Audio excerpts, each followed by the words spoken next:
Today we start with a man who in 2000 was the youngest helm ever at the America's Cup. Jimmy Spithill.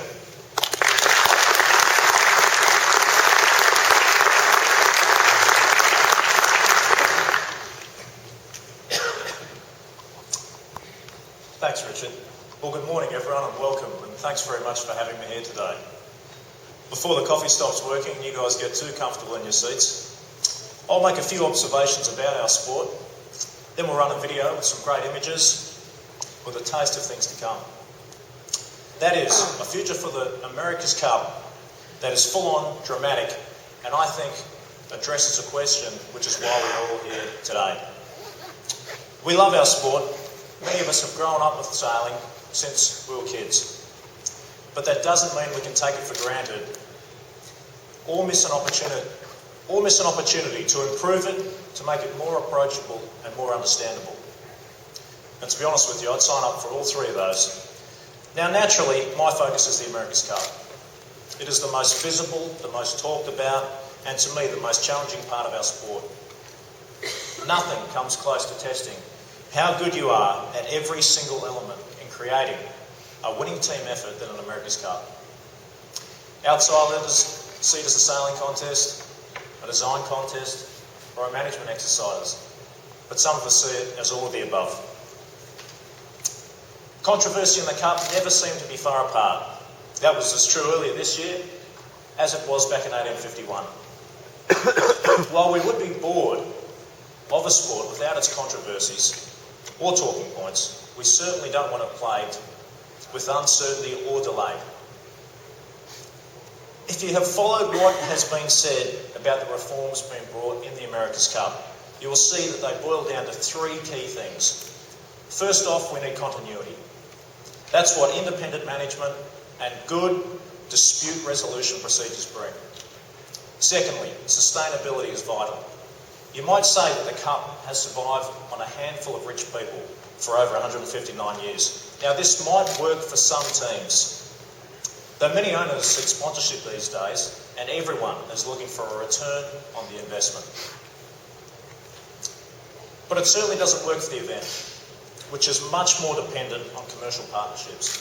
Now if I told you that the 32nd America's Cup in 2007 cost $250 million, you'll see why sustainability is imperative.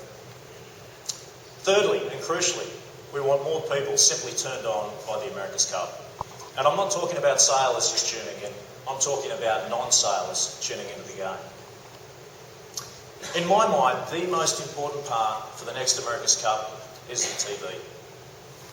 Now the big areas I see contributing to improving the television are commentary, educating and providing insightful facts, balancing between stimulating the average viewer and also the die-hard sailing fan. Not an easy task. Onboard audio. Each member of the crew having a microphone spread throughout the boat. Everything is captured as soon as the boat leaves the dock. They stay on until the boat comes back to the dock. No one is safe. HD cameras, this is a must. If any of you have watched high definition sport on TV, it doesn't matter what that sport is, but the difference between high definition and the usual picture is quite remarkable. And regardless of what you're watching, it captures your interest and you just sit there and tune in for a little bit longer. There's no excuse, we have to have high definition. Now I truly believe sailing can work as a televised sport, and I'm going to offer up a couple of examples right now. NASCAR, one of the most popular sports in the United States.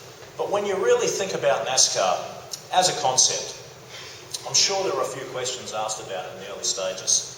A family sedan, albeit a little bit tricked up from the showroom floor, racing round and round an oval for 300 laps.